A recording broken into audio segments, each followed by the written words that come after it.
Gerwyn, I wanted to start with the exhibition title, Plush. Plush. It's a nice. It's nice to even say Plush, which you've sort of described as a fabric that's both luxurious but also a bit cheap and tawdry. And you know, in the course of writing the essay and looking at your work and thinking about the titles, they're often one word.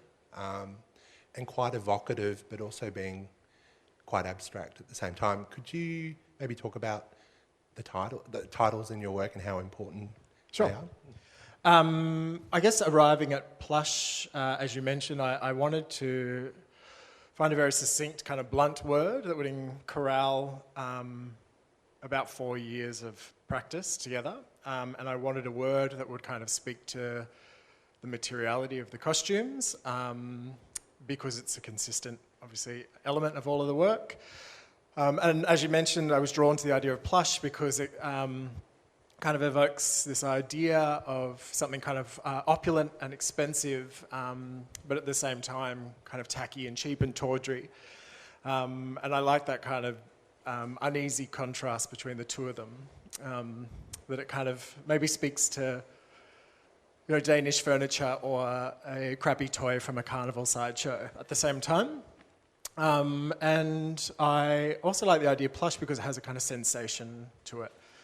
And it evokes the kind of feeling of the costumes, that they're kind of rubbing against skin as they're worn, sometimes very comfortably, other times in a kind of state of agony. But I wanted to kind of bring that up because part of the materials, the importance of the materials is kind of evoking that sensation from the viewer as well, who similarly imagines themselves kind of stepping into this costume and kind of rubbing against them. In terms of the titles and the rest of the works, they're always very unimaginative and kind of deadpan. One is, I think, I kind of run out of energy by the time the work's finished and I'm ready to move on to the next thing. And so it's a very kind of, blunt Capricorn thing to punch it, put it to bed. And I like that they kind of feel a little kind of descriptive, like opera. Spilt Milk is perhaps a little bit more exciting than the others, but they're called things like Hedge and Caravan. And it's kind of like it arrives at the punchline and then the title kind of lets it down a little bit. Thank you. So talking about the costumes, because they have been a really consistent part of your practice, where does that interest come from and why has it continued to be such an effective device in your work?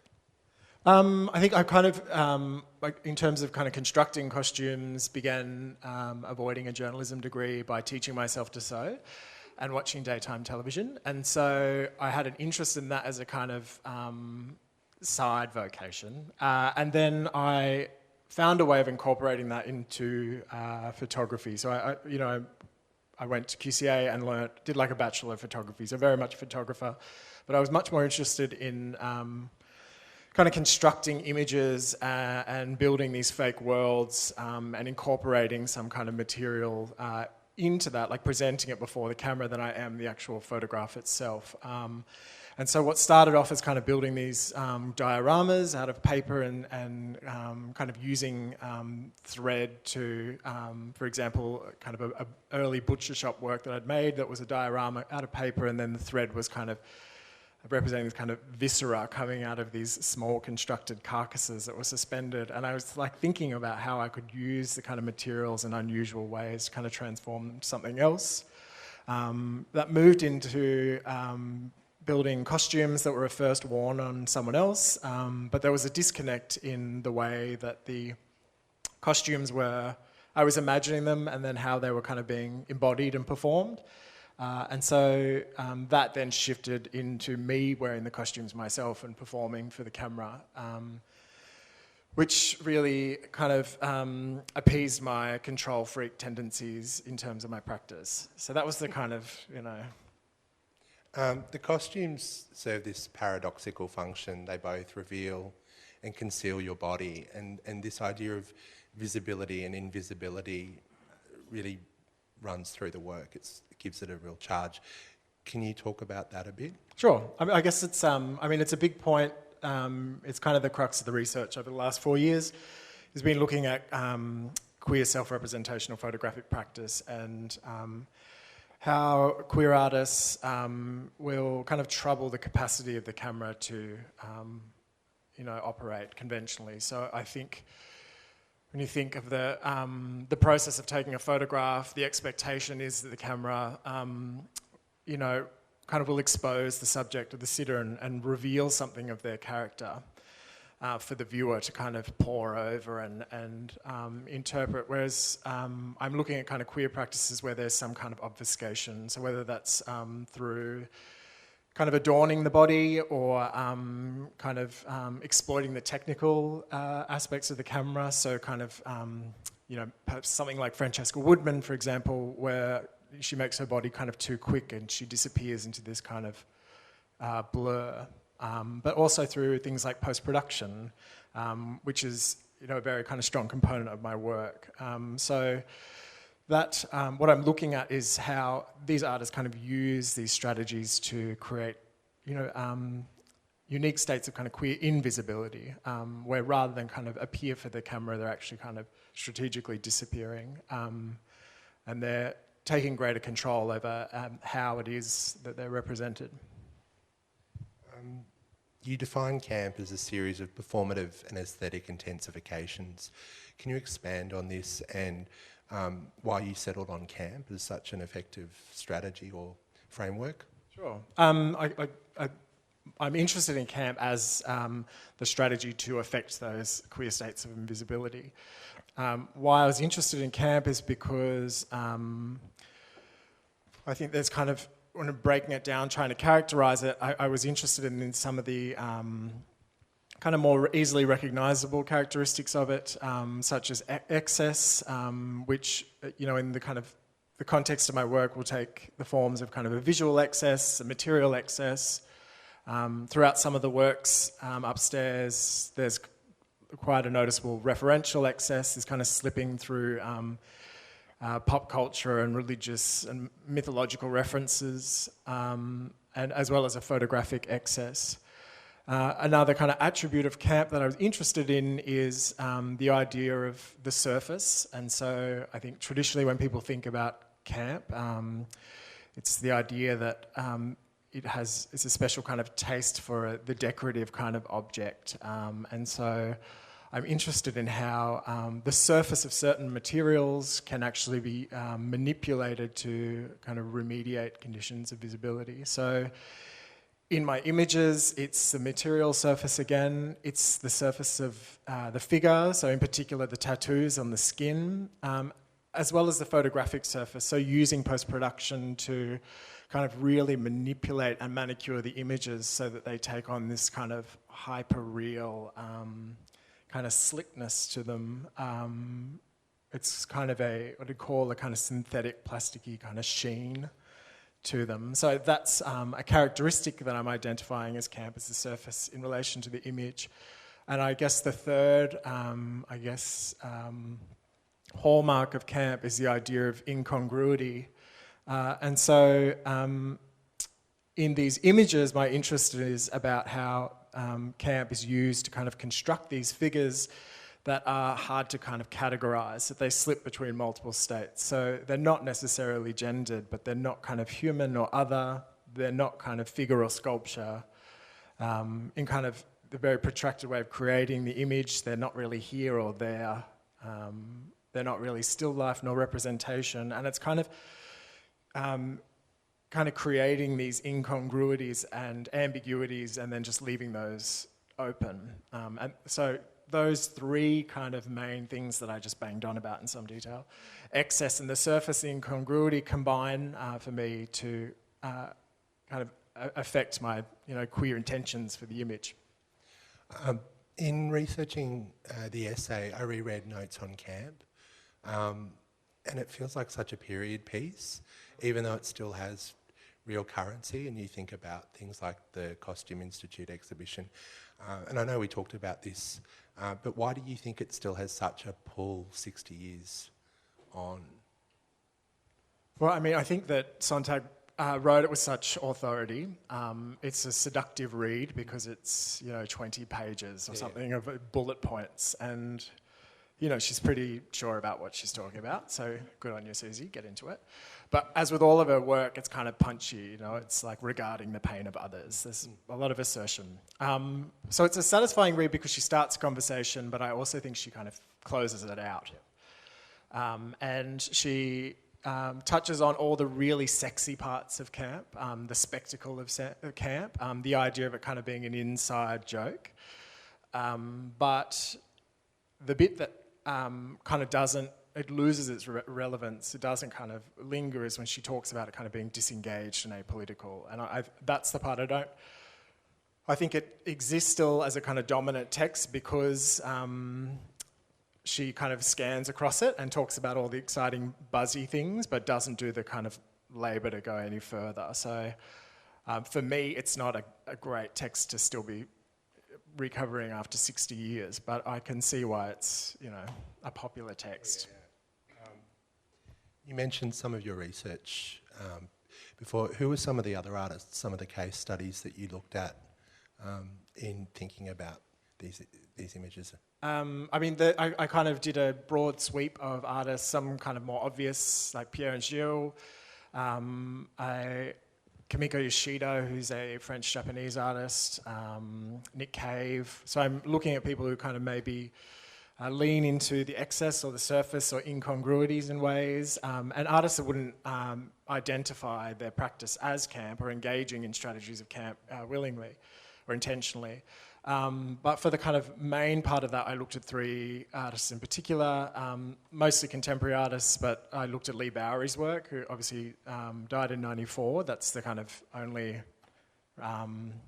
historical one that I looked at, but it's hard for any queer to go beyond Bowery's body. And I looked at the work of First Nations artist Kent Monkman, and in particular Monkman's character Mischief Eagle Testicle, who's this kind of popular reimagining of Cher on horseback with all of this kind of traditional regalia. But what's really amazing is this kind of time travels where Mischief kind of returns to rewrite history through kind of these post-produced, like fake, antiquated images. And the third main artist I looked at was Zanele Moholi, the South African queer artist activist. And in particular, looking at Moholi's kind of expansive series of self-representations, which involve some kind of improvisational costume process where they, as they were travelling around the world, they were kind of constructing these forms and distending their body in hotel rooms and then performing for the camera, but also using kind of post-production to accentuate the contrast and kind of disappear inside the photograph that way. So they're the three main artists I engaged, kind of tied in with my practice in that field of camp. I dragged them down to my level, yeah. So these images are constructions with costumes, backdrops, and imagined and real, and you stage a performance. Can you talk about how these different elements come together to create an alternative space for self-representation? Yeah, I mean, there is a kind of series of strategies. So there's the costume construction process. Sometimes it's kind of set design, sometimes it's location scouting. There is the inevitable kind of performing for the selfie, and then the massaging the image through post-production. Generally, the process will be initiated by kind of the materials and the construction of a costume. And so I'm scouring dollar stores and elbowing women at Spotlight to get the shiniest fabrics. And I'm looking for materials that kind of have their own, they kind of animate, they kind of glisten and glow and shimmer in strange, queer ways. And I'm kind of thinking about how, and imagining how they would kind of then be used to kind of adorn and transform the body. Typically then, if it's a studio set construction, the performance and the set will all happen in the studio, and then post-production will be used. Often I will go and shoot a location, and then I will composite the body into the location. So the body will be shot in costume in the studio, and then it will be collapsed together afterwards with this space. If I'm working with a real-world space, quite often I will remove as much detail as possible. So it's another way of kind of perverting the photograph, like pulling all the information that it's brought to the image out of it so that it kind of tips over into something else, that it's no longer photo and more kind of graphic. And I will do things like kind of skew the perspective to the point of collapse. So the intention is, with post-production, is even if it is a real-world space, is to kind of withdraw and kind of push the viewer out of the image. I mean, this opera one, for example, is obviously not a perspective that you would ever encounter the sails. So it's kind of severed off, and then even if there is a blue sky, an even bluer sky is kind of stands in place for it. The shadow's not quite right. No. And the shadows are counterfeits, and they're always either too perfect or they're kind of maybe a little off the direction of the rest of the... Yeah, it's totally wrong in that one. But it produces that kind of uncanny queer effect. And that's the kind of desire, is to invite the viewer into the image at the same time as kind of repel, in a way. You have to look pretty closely.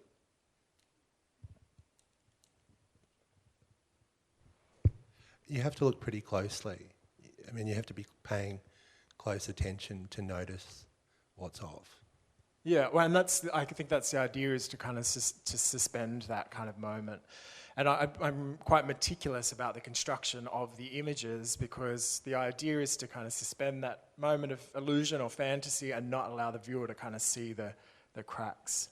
And it's all kind of the big queer magic of camp, in my opinion. That's the... Some of them appear more camp than others. Like, I'm thinking about Adonis upstairs, and I'm just wondering, when do you know to stop? Do you know when to stop? What's the moment where it sort of goes from being camp to something else? I don't think that there is a stop. I think that I would just kind of keep going and making them weirder as possible. I think there's a point in the kind of editing of the image that it needs to be pens down. But I think there's always a kind of, even in kind of pushing like in that Adonis image, for example, kind of pushing the undeclad figure as far as I can, then the rest of the scene is actually quite withheld. So I think if an element of the image is going to be really kind of excessive, then it's something else kind of at the expense is pulled back.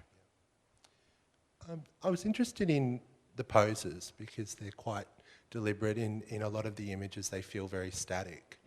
And then in some of the more recent works, they feel a bit more animated. And I know you don't draw a lot of references specifically from art historical examples, but can you just maybe talk about the pose and its significance? I think, in the early kind of stages of the work, the costumes were being made to be photographed. So they're quite temporary, as a way of kind of cutting out the labour there and investing it in other parts. So part of it is that the body is kind of frozen, holding the costume in place. Or there's nowhere to go. There's nowhere to go without kind of, pantsing myself. So that one of it is very practical. And then as the work developed, I started putting more energy into the production of the costumes. The kind of Utopia work from upstairs in particular, because that was all made last year. It's all composite space, like none of the spaces are physically encountered in that way. Even if they're real, they might be kind of mashed together spaces. And then it was done in the States, and then back in Australia, the costumes are made and then shot in a studio here. And so because we were kind of all imprisoned and there was nothing really else to do, a lot more time and energy went into the kind of physical making of the costume, which allowed me, when I was stepping into it and moving it out, I was able to kind of explore the terrain of the studio a little bit more and kind of fill out the costume. And I think probably the work from Japan, a lot of that was kind of it was all kind of shot outside of a studio, and so again, the costume necessitated like getting produced to a certain point that I could kind of move around in it. So I think just by scattering my work in a different direction, spending more time on the costume, I was able to kind of explore the characterization through movement more. Talking about the Utopia images, because there is quite a discernible shift.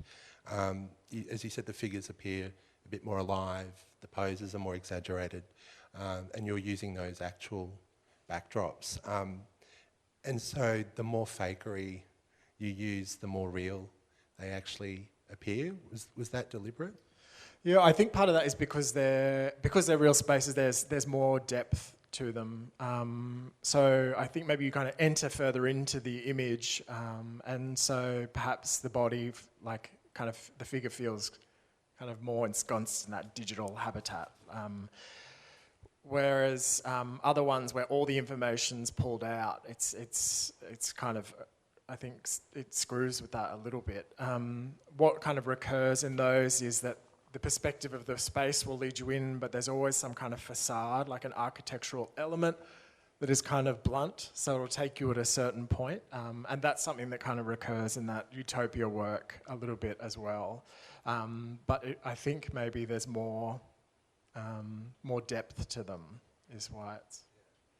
The costumes are also quite complex. Yeah. Yeah. Well, I put a little bit more love into them.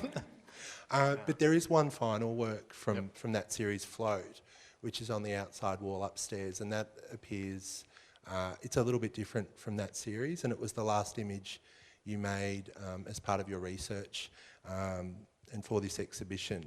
And when we were talking about the show, you described it as almost a reaction against the past 4 years of research and image making.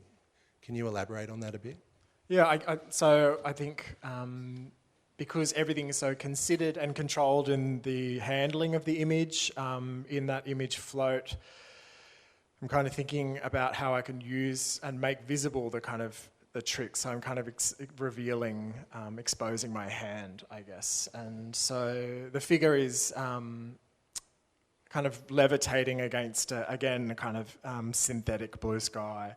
But then it's kind of pushed out of alignment with itself, so that the body becomes, literally beside itself. And as it overlaps, it kind of creates this very vibrant kind of symphony of colours. And so, it kind of works as a full stop to the research because it's very literally kind of talking and pushing that invisibility to the next kind of level, but it also kind of undoes the illusion of the 4 years of work, for me personally. And it was a kind of a weird work to make because I'm so intensely controlling about the production of the work in every facet of it. Like I hate being, I have to work in solitude. I can't have people watching me work. And I'm really antisocial in the studio.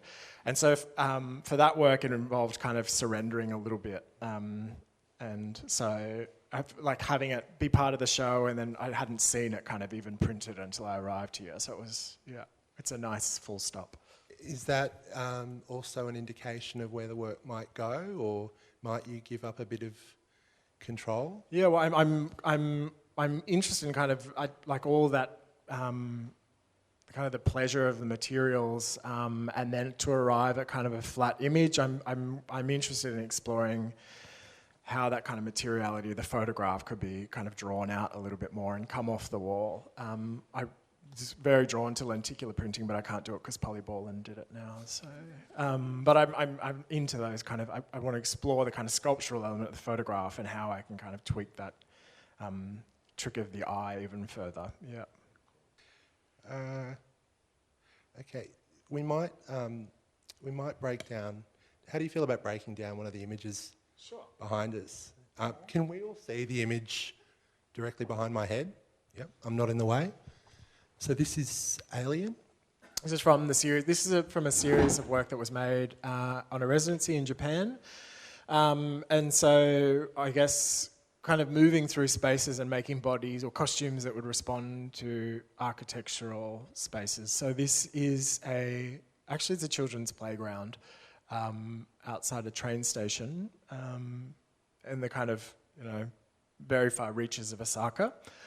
And so of the works in Japan, this is the kind of most contrived of them because it is a real world space and the sky has been removed and then replaced with a more photogenic sky.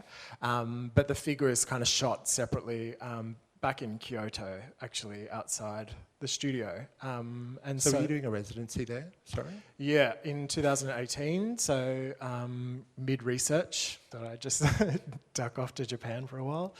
And so that work, I think, was when I also started thinking about kind of moving the body more and animating the form rather than being so kind of rigid and deadpan. It was about how I could kind of you also have the figure kind of respond to the space. And I mean, sometimes it's futile because you can see it's a really bulky form, so there's not a lot left of the figure, the contours, for it to see really what's happening. But I mean, underneath, I'm trying my darndest. You said it was quite uncomfortable. The costumes are quite uncomfortable. Yeah, and I mean, even just kind of shooting this, it was 47 degrees and lots of white concrete. And so, the time in Japan was challenging and very rewarding.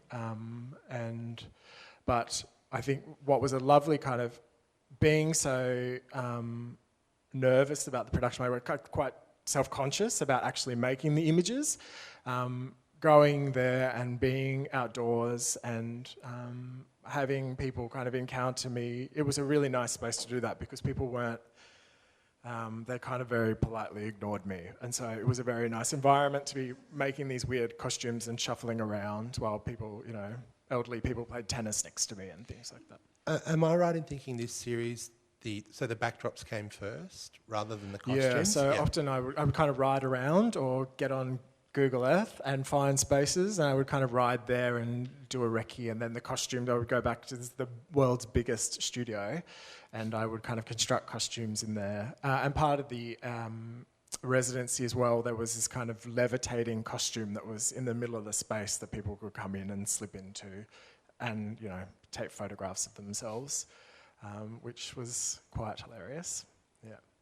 So in terms of this costume, so are you, again, just working with materials that are immediately at hand or accessible? Yeah, and I think a lot of these are a lot more kind of muted in terms of the surface properties, and it's all kind of Tokyo hands because that's what was there. And I think that is one thing that's shifted in the practice is at the start of it there was a lot of incorporation of ready-made materials, and that has kind of moved more towards using fabric and manipulating kind of actual fabric now. But in the early parts of it, was very much about kind of trawling stores to find objects that maybe had a life, and then thinking about their kind of the potential of those objects to be transformed into something else so that they kind of shed their practical usage and then they kind of, are reimagined and incorporated into the figure. And often, if part of their, like the traffic cone costume, which is not in the exhibition, it's still very evident what the material is, but those materials can then reinforce the characterization as well. Because I've asked you this before, what happens to the costumes after a shoot? I've started keeping them. Oh, that's... Yeah, particularly with the show that I'm working on at the moment, which I'm not talking about. I don't know. I've always kind of pulled them apart and reused them in ways that I could.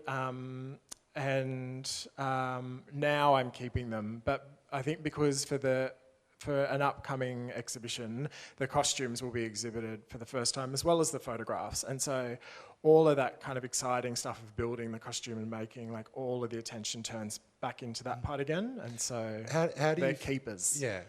Yeah. How do you feel about that? Because I mean, to date, the costumes have been part of creating this illusion. Yeah. And then are discarded. It's the image is the artwork. So how do you feel about exhibiting the costumes? I'm really excited about it because it is probably the more. I'm not a kind of tech nerdy photographer. I'm not interested in cameras or any of that. It's a kind of a tool. The really exciting part is that the kind of physically handling and kind of assembling this this queer figure out of material and watching this kind of Frankenstein come to life. That's the really intoxicating, sexy part of the work for me, making it. And so to be able to kind of spend all the time thinking on that and to really improve my skills on the genome it's great. I'm really excited about that. Yeah. Just on the costume, what is this made out of? It's card. Yeah, it's really, really expensive rigid card that I was really spent a lot of money on. Yeah. And then you had to bin it. That doesn't inform the work, No. it stresses me out looking at it. It's just the way, and almost like the geometry of it, or the skeleton, is part of that designed to create, or to sort of create a disruption that it's difficult for your eye to focus on the figure in the space. Is that a deliberate? Yeah, and I think often with the highly reflective materials recur throughout it, like the work palms, for example, there's points where, because the light kind of hits the golden discs that cover in the body and they're kind of like scales, there's moments where the light hits those and fires back at the camera, and it kind of, the camera kind of fails, like the highlight kind of blows out and there's no information, and so it actually kind of triggers an actual kind of state of invisibility, like you can't see beyond it. And so things like that, these kind of frenetic kind of materials, yes, it's also kind of helps that sense of excess. Yeah. And in terms of the image, obviously the form contrasts against the backdrop. So I'm just wondering how this image, just to clarify for my own, for myself, this image was shot entirely on scene, or this was dropped? This is the only one that's there's a total fraud. Yeah. So this is shot in just outside it's not a total fraud because the location is a real place. The figure is shot outside the studio in Kyoto. So they're shot on two different days. Yeah. So how did did you have assistance for these? No, it's, just solitary journey. Essentially the camera's kind of put on and it kind of does its dumb thing and takes hundreds of photos. And then you kind of move in place and shuffle about and try my hardest. And then we'll go and kind of refer to the camera because that's the first kind of time that I will see what the figure kind of looks like as an image, because there is a real disconnect. I mean, the materials are kind of, they kind of help shape the form, and inevitably how it looks on a mannequin versus when it's kind of embodied and moved in. There is sometimes a great gain, it looks much better, and other times it looks horrendous. And so there's a kind of process of constantly kind of referring and checking if it's going to be a successful image or if it's going to be a How many shots? Flop. Just hundreds, not, yeah. And is that typical? Yep. Yeah. Yeah. Yeah. Nothing's kind of comes easy. No, that's the point. Yeah. Right? Is there anything else you wanted to talk about in terms of its construction? I guess probably on something that does come up a lot is the kind of tattoos. There's always, I think for me, kind of a blind spot of mine because they're kind of embedded in the skin. I don't really see them anymore. But a question was asked about that last night about the tattoos in relation to the costumes, and I guess that when I originally started making the work, I had less tattoos, so I would kind of remove them as a way of kind of depersonalizing the figures further. But I realized through making the work and doing the research that the kind of tattoos were reinforcing the same thing that the costumes were, in that they were engaging in this process of kind of invitation and denial. So they were kind of inviting attention, but they suspended upon the surface of the skin. So people will kind of stare at you if you have tattoos, but it's not really at you, it's kind of like suspended there. And I realized that it was kind of exactly the same things that I was doing by manipulating this fabric and forming these costumes was being reinforced by the tattoos. Well, they've also sort of become an identifiable characteristic in the absence of other features in your work. Yeah. And that's kind of recurring foundation of the body, I think is a nice thing that kind of binds all the work together. I mean, obviously there is a great deal of repetition of this figure, these kind of sculptural figures recurring throughout them, but to be able to pinpoint it's the same one. There's also kind of a chronology to them too, so you can see tattoos that have been added in the process. I think my favourite, is it in Dance, where you can see Pauper's spit on your knee? Yeah, goodbye, Pauper's spit. Yeah. This is a nice reference. Yeah. Are there any questions? That's all from us. Do all of the images have you in the costume? Yeah, they're all me. Yeah, total vanity project. It's about control. I think I'm interested in, with the research, I was only kind of looking at self-representational practice, so I was looking at other artists who only kind of stand before their own cameras. But for me, how that process started was an interest in kind of constructing these costumes, but that remove of having someone else wear them, it was kind of... it wasn't kind of, they weren't exacting how I needed them to, so I had to step into them myself, and from there, that's how the process kind of developed of using my own body. I was always readily available and willing to wear really uncomfortable things. I feel like we've touched on this a little bit already, but you've mentioned like your inspiration for the costumes that kind of stem from camp, and then like materials that are really available. Is there anything else that like we'd like to see that kind of inspires the shapes and forms, or is it kind of stuff like how you've explained and just kind of got it together from there? I think the materials really govern the costumes a lot. Some of the materials lend themselves to being manipulated and others don't. And so even if I kind of have an idea of the ultimate form, the materials will really kind of dictate and sway that. I'm not from a fashion background, so my skills are kind of, limited. And so even if I have grand dreams of being kind of Victor and Rolf Alexander McQueen assemblages, it's never going to get there, so the materials kind of take over. And so some materials then are miraculous and produce really kind of strong, punchy graphic forms, and others are hideous.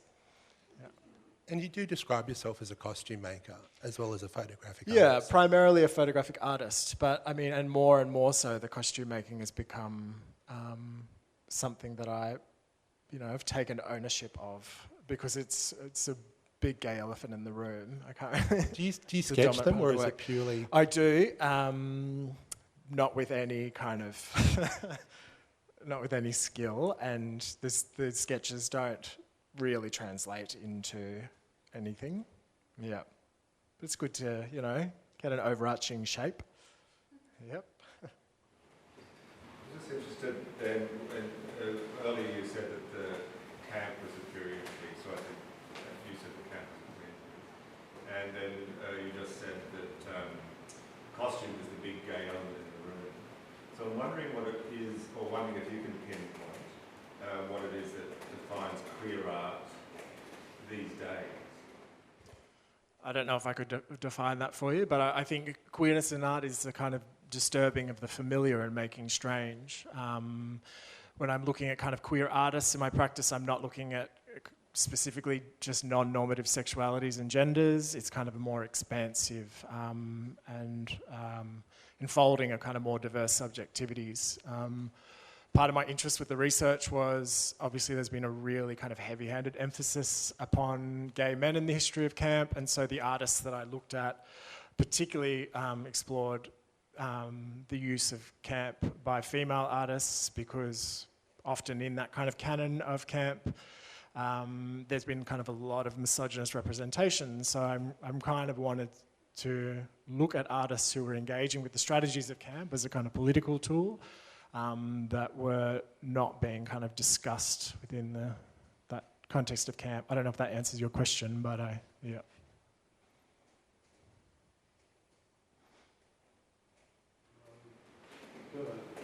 Just looking at spilled milk, I always thought it was a really sort of random thing, and you kind of can, but it's clearly very, very manipulated. Yeah. I mean, milk doesn't look like that, does it? No, that's not even milk, I don't think. Who knows what it is? I don't remember. Of course not. I mean, the bag's not even busted. It doesn't make sense. Yeah. I mean, there's, I think the point of this, and it kind of occurs throughout a series of the works, is the sense of futility.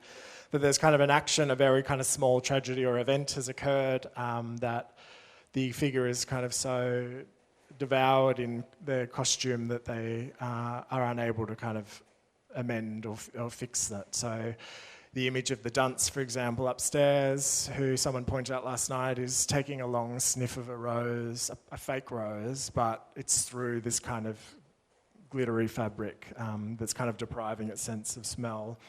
The image of Mars, for example, where the figure is kind of referring to themselves in a hand mirror, but is completely kind of veiled in twisted and deformed yoga mats. And the same with the kind of re-performance of the Narcissus myth, that this kind of white feather-bowered figure is leaning in, falling in love with their reflection, but they're kind of deprived of any vision anyway. So there's these kind of small futilities that recur throughout the work, that they're kind of little gags that are buried in it, to hopefully kind of reinforce some kind of humour.